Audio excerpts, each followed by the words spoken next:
Welcome to Grubbin with CultMoo. On today's episode, we have 3 different beers, each one unique in their own way. We have green beer. I'm not sure if that's in reference to the color or the color that you will be after you drink it.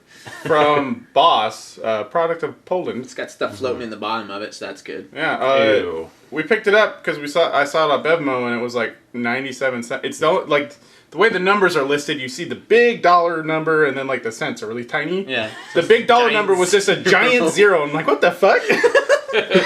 We also have spaghetti western, beer made with spaghetti. And our main event, bacon brown ale.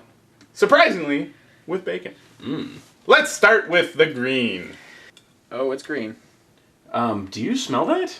Nope.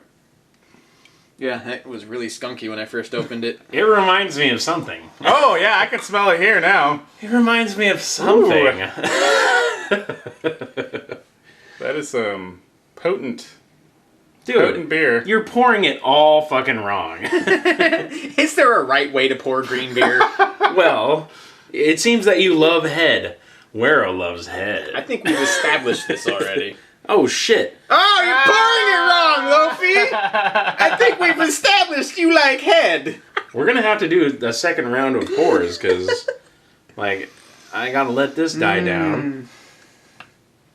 Ooh, look at Master there. Yeah. Master Bator. Not too bad. It looks like it should be key lime flavored or something. This is, It smells just like a skunky, That's some sticky beer right there. Yeah. All right, let's try this out. Cheers. Cheers. Ew, it's so sweet. Oh, whoa. By the smell, I was not expecting that. It's like green Kool-Aid, but not as...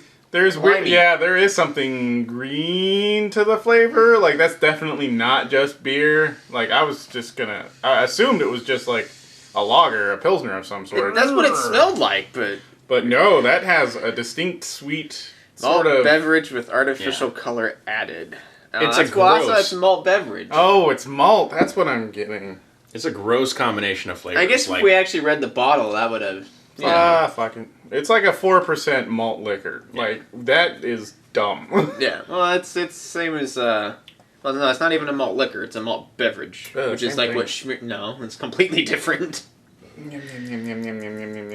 That's like pretty gross. Yeah. These are like drinking Mike's Hard Lemonades and Smirnoffs. Not even. It's like pulled pork Kool-Aid or something like that. It's like 2 flavors that are awesome, but you absolutely cannot throw them together. I wasn't saying that they tasted like them in flavor-wise, but they're like as far as the beverage and the alcohol content. I don't know what this is trying to do to my tongue. Yeah, it's rough. It's trying to make me throw up all that McDonald's is what it's trying to do. That's gross. It's not making me puke or gag or anything, so I can't like No, get I blind. But it's pretty gross. terrible, so I'm gonna give it a 2. Yeah.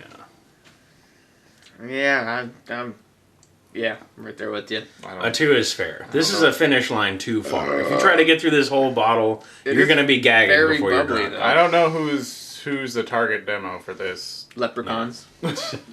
Guess so. Next up, spaghetti western. Water, barley, malt, oat malt, coffee, cocoa nibs, hop, yeast, spaghetti. So when they say spaghetti, it means they actually took marinara and noodles and made that part of the process? I doubt it. I think they just use spaghetti I think it's noodles. just noodles. I'm assuming that it's just the noodles. I don't smell spaghetti. So I like to think that's that good. they use spaghetti and meatballs. Just throw it in. Seriously. Just went to the Olive Garden and just, all right, let's do this. Little chunky. Nah, fuck that. How about SpaghettiOs? There you go. It is a product of Italy, though. So Franco-American. that gives a little bonus. Yeah. Yeah. I'm like, seriously, Italy? Get some of those. If anybody's gonna put spaghetti in their beer, They I'm get glad away it's with it. Italy. Yes. But what do they have any business calling something a spaghetti western for? Cheers.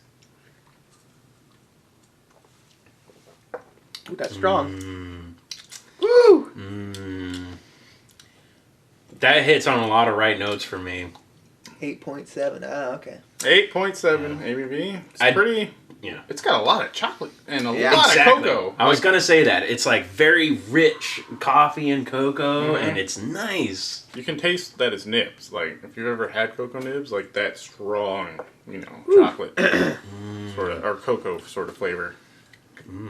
It's appealing if you like that coffee cocoa stuff. I approve. I approve wholeheartedly. Like if a Guinness is a little too light, this is the next step up. This is really flavorful. For, if you think Guinness tastes like coffee, try this fucking thing right here. Like, that'll knock your boots off. And then you'll taste Guinness and be like, oh, I was wrong. This tastes nothing like coffee. Guinness tastes like water now. Yeah. Ugh. Very strong tasting, but I find it appealing, and it's very like tiny bubbles, not very much carbonation. Gimme. I think you could almost mix this with like Kahlua or something. Yeah, I was getting a hint of a Kahlua flavor, but just that alcohol paired with it, I don't care for it. Yeah, it would make an amazing float, though. Yeah. I have to give that a 7.5. My thoughts exactly. Like that is very good, but it's not like a drinking beer, you know. I can feel it. Yeah, it's pretty high gravity, but maybe you pair this with like a tiramisu or something like that. This is a desserty kind of thing. Yeah. Yeah, go with that. I don't like it. I'm giving it a 4. And now the main event. Bacon Brown Ale from Uncommon Brewers. 6.8%. It's pretty okay ABV. It's kind of a salty brown ale. Yeah, I Yeah. got almost like a fake bacon smell there when I first I sniffed do it. smell that, like Bacos. Yeah. A little bit. A little bit. Cheers. Cheers.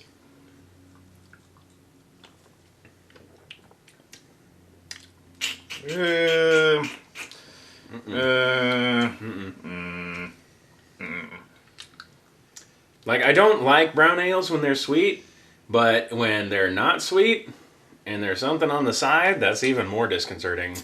This one bothers me. Like, you need a certain amount of sweetness in a brown ale, but yeah. It starts out like I want to enjoy it, and then things turn rather quickly. Yeah. It's salty, yeah. Yeah. Like, there's something about it. It sort of reminds me when I like to get drunk off of pork rinds and then I get one of those little vomit burps in the back of my throat. Not appealing. Gosh, those are bad flavors to pair. This is getting really low scores from me. It doesn't strike me as specifically reminiscent of bacon. I'm getting sort of a smokiness. Yeah, kind of. Just a little, and sort of a saltiness, and maybe like a ham left out overnight or something, kind of Spoiled thing. ham. Yeah. Like a BO ham. I bet if I'd finished that can, I'd be barfing. Yeah. I would That's still gonna be a big 3. I would still, I would rather drink this than that. So I'll give it a 4. I think a 4 is good. Maybe a 3. A 3 for me. Because this is like finding like a fingernail in your tuna fish sandwich. You know? Yeah. It's like, that is gross. That is like completely unwelcome. It is gnarly. All right, so 3 different beers, and I never expected Spaghetti Western to win, but it did. Yeah. It sure did. Seriously, that blew me away. Wow. 3 very weird beers. You learn something new every day, huh? This has been Grubbin with CultMoo. Thank you for watching.